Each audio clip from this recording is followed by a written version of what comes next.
Jake, do you watch Westworld at all? Not anymore, dude. I'm done. Yeah, I did. me too. I did. I'm caught up. Watched the finale. I just couldn't really get into it.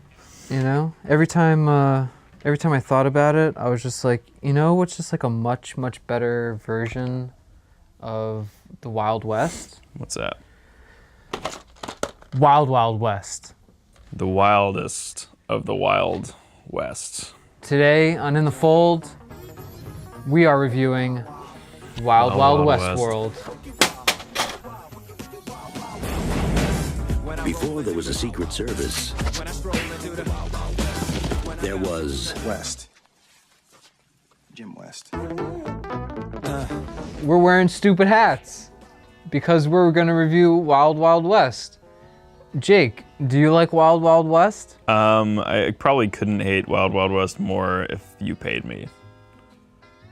I really like Wild Wild West. I think it's one of my favorite movies. I watched it a lot growing up. I get a lot of nostalgia when I watch it. I thought that was what was gonna happen when I watched it, because I also watched it a lot as a kid. I had the soundtrack on cassette tape. I asked my mother, my poor mother, to buy me that, and she did. Aww. And so I thought that I would have that feeling, and I just... Did you watch it by yourself? I did. That could be it. In an empty house. That could really be it. There was really no one there to like poke holes in it with me. If you haven't seen Wild Wild West, stop watching the video, watch it right now. It's about Jim West, desperado, rough rider. Former US soldier who fought with the Union. U.S. Army, U.S. Marshal. Oh dear. I don't really remember the plot. I just remember that there's a bad guy, the bad guy's stealing scientists. Oh, that's right. And then he gets hired by the president. Ulysses S. Grant to protect him from an assassination attempt by Dr. Arliss Lovelace. Ladies, feed them to the crabs. He's played by Kenneth Branagh. who has no fucking business being in this movie. And it's almost unrecognizable, and I will say is probably like one of the only things that I enjoyed watching it, is just watching him just like... Let the party begin! He's got this amazing kind of like Hunger Games looking beard. It's like if Tony Stark's beard did a bump of coke. And he has no bottom torso. He plays it like in a wheelchair. Not even just missing his legs, he's like missing like from the navel down, which, I mean... How does man poop? I don't know, I guess it just dumps out of the bottom of his wheelchair. But he's stealing a bunch of scientists. He ends up stealing Selma Hayek's husband, which is how she gets shoehorned into this movie. Get Escobar out of here! I watched this movie today. I didn't even realize that was why she was there. Apparently her father gets captured, and then he turns into her husband. I'm a frightened, starving, half-naked young woman who only wants to find her father. Half naked? I think that exposition was buried under all of the like boob jokes. You're probably too and- busy looking at her ass through the No. pajamaless. I wasn't too pajamas. busy looking at her ass through the ass flap pajamas. I was too busy putting up with the jokes about her ass through the ass flap pajamas. It's nice having her on board. She's a breath of fresh ass. Pardon me? Like, they're not even clever. It's just like, hey, anyone want to come objectify Salma Hayek for a couple hours with me and the gang? Like, you know? She's a breath of fresh air. Let's just get some shut ass. The dynamic is Will Smith is the shoot first, ask questions later cowboy, and he has a sidekick whose name is Artemis Gordon. These breasts are a work of art, aesthetically and scientifically perfect. They look like shit. Who is an inventor. I'm Mr. Gadget Man. And It takes place Roughly a year or two after the Civil War. So it's populated by a lot of like disgruntled, grudge-holding, defeated Southerners who play like the villains. They describe it as a time of invention and innovation. And that's really true. And if you ever read Jules Verne's A Trip to the Moon, it's set right after the Civil War when the artillery technology has been developed enough for people to be able to shoot a rocket to the moon. Right. This time after the Civil War is sort of like this kind of golden age of like invention. Sort of futuristic, but within the context of 1869. So it feels very Jules Verne. It's like what a science fiction movie would be if you shot it in 1869. And that theme is carried throughout the movie with like Artemis Gordon and constantly inventing things, and like there being like kind of these cool James Bond-esque gadgets that he has and they use throughout the film. And then there's a giant steampunk mechanical spider at the end. I suspected that it would be difficult to do. You know, you draw a picture and you think 80-foot mechanical tarantula. Well, I don't think I'm going to be able to build this full size, but I won't rule that out. And the way we achieved that sequence, it's entirely a synthetic sequence. The actors were on a soundstage in front of a blue screen. The heavy head was the real one that supported a lot of actors. We could shake it. We could do a lot of the stunts with it. Then we built another deck that fit onto a motion simulator base that we used in front of blue screen. Did you know where the giant mechanical spider idea came from? Yeah. It was like in Superman 4. It was supposed to be in Superman Lives.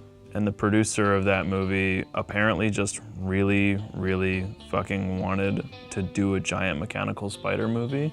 Because when Superman Lives fell through, it then showed up in this movie, which he also produced. The movie was directed by the same guy who did Men in Black. Barry Sonnenfeld. Hey, come on, we're gonna have some fun. And so this is his second movie with Will Smith, right? Will Smith famously dropped out of doing The Matrix, turned down doing The Matrix, being Neo, to do this movie, Wild Wild West. This is the actual pitch that they made for The Matrix. So dude, we're thinking like, imagine you're in a fight, and then you like jump. Imagine if you could stop jumping in the middle of the jump. Say that again. So I made Wild Wild West. Let me tell you something. George Clooney was supposed to play Kevin Kline's part. He declined. Tom Cruise was supposed to play, I think, Will Smith's part. He declined in favor of Mission Impossible. Will Smith got asked to do The Matrix and did this instead. One of these three people made the wrong fucking choice. It ain't like it would have been that, like Keanu was perfect. It's hard for me to see Will Smith in The Matrix, but I think that's just because, you know, like it's so iconically Keanu Reeves. Yeah. So I mean, like, I think it was a terrible career move either way. I think it would have been better for him to do neither movie. I think it was better for The Matrix. It was definitely better for The Matrix. I probably would have messed The Matrix up. I would have ruined it.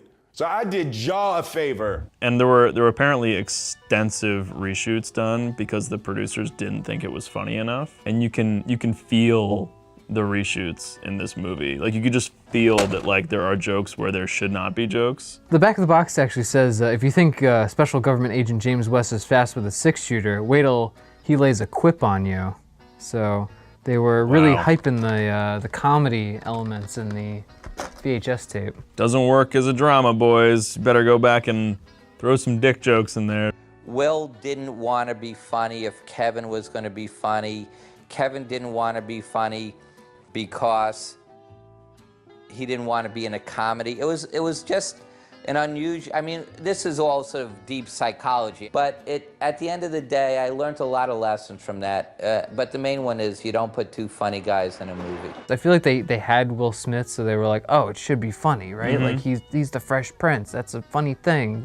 Men in Black, that's funny, he's a funny guy. Like I think like the difference between this movie and Men in Black is that in Men in Black, all of the humor adds up to a like bundle of serious lessons and like heartfelt character relationships, whereas in this movie the jokes aren't in service of a greater drama or it's a all greater in service takeaway. of the giant mechanical spider. It's just all in service of like a bad punchline, and then there's a giant mechanical spider spectacle at the end. I didn't feel the chemistry between Kevin Kline and Will Smith. Not at all. Kevin Kline is, I'd say he's probably the weakest part of the movie. He gets sort of like the worst, most awkward bits. Like the bit where he's about to fight Jim West on the train, where he's like doing the Like fake karate. like karate intimidation thing. It was so awkward and drawn out, and it was seconded only. That's a man's head. You know, like the rule of threes? Yes, I know of it. That's a man's head. Which just like works for everything. Yeah. Like plot structure, amount of times a punchline can be repeated. That's a man's head. They do it 4 times. He says that 4 times in that scene. That is a man's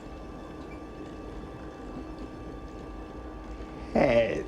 It's just so awkward to watch them like try to extrapolate humor out of an utterly unfunny joke.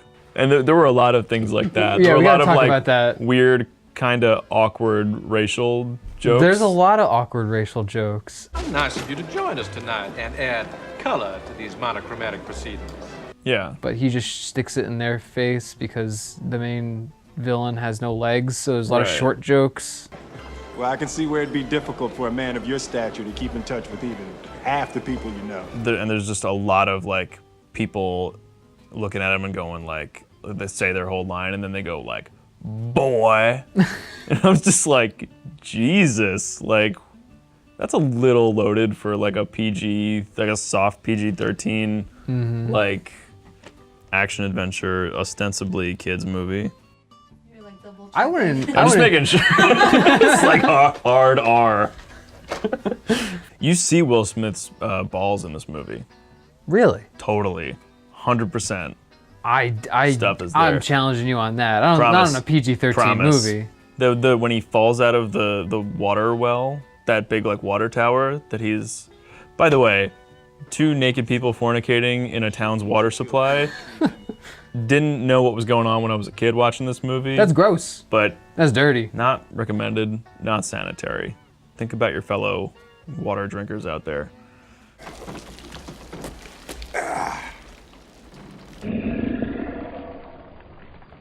I will say that the stuff that went in front of the camera, in terms of costume, props for the most part, production design, set decoration, it was all pretty good. And then yeah, I agree. Like I think the CG, believe it or not, in Wild Wild West, actually kinda sorta holds up.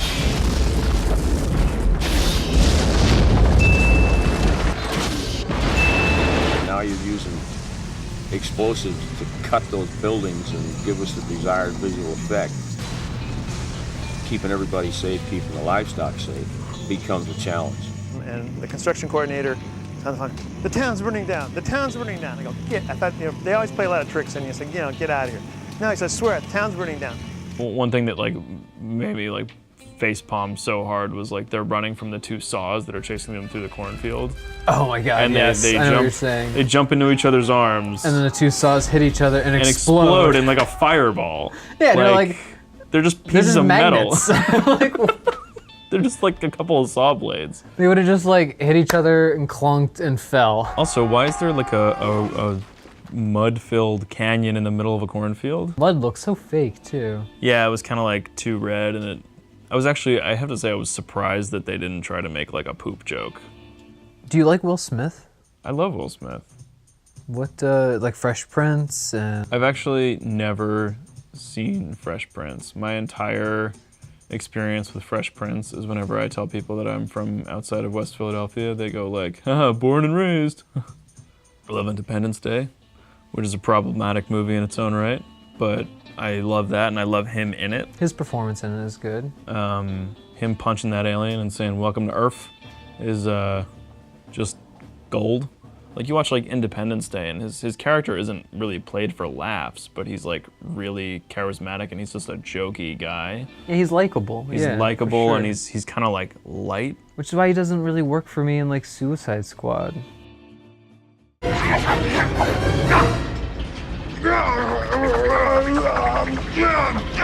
So apparently in the original like assembly of this movie, they just, when they got onto the spider, they thought Loveless's like beauties, bimbos, and like chicks. Call them chicks. The actresses aren't bimbos, but the characters. Well, in a way, Loveless was the first equal opportunities employer. He feels that it's important that women, who he believes probably have been, undervalued in the past, get a chance to work on, schemes where the world is taken over by legless megalomaniacs. But like, you know, apparently they were just supposed to fight these 4 femme fatales, and apparently audiences just found it incredibly odd that the movie's climax was just Kevin Kline and Will Smith kicking a bunch of women off the top of a mechanical spider. And like, so they had this clearly like done in reshoots thing where it's like secluded in an area where they clearly could do it on a stage, fight with these like weird mechanic guys. That's it. No more Mr. Knife Guy. This movie made so much money not because of people actually going to it, but because of teenagers and underage people buying tickets to this so they could go into R-rated movies. Like, yeah, because American Pie. And South Park, Bigger, Better, and Uncut was out at the same time this movie was. So, would you recommend this movie? I wouldn't seek it out if you were a kid and never heard of it, and I would not go back to it if you... That's interesting, because I think it's a not bad crowd watch movie. Other people's reactions to it are kind of fun too, and subjecting other people to it is a fun thing. But I had a fun time showing it to Monica, for sure. I will admit it would definitely have been a lot of fun to watch with a friend. Aww.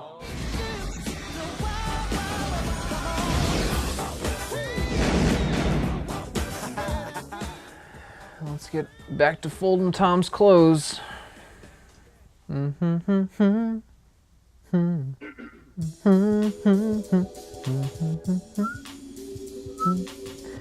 Yo, welcome to Earth. I'm gonna shoot you with my fighter jet.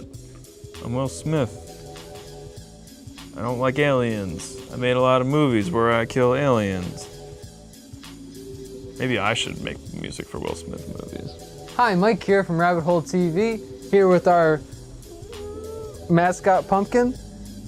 Thanks for watching In the Fold. If you like what you saw, please subscribe for more. And if you really like what you saw, you can check out our Patreon where you can see behind the scenes photos and videos.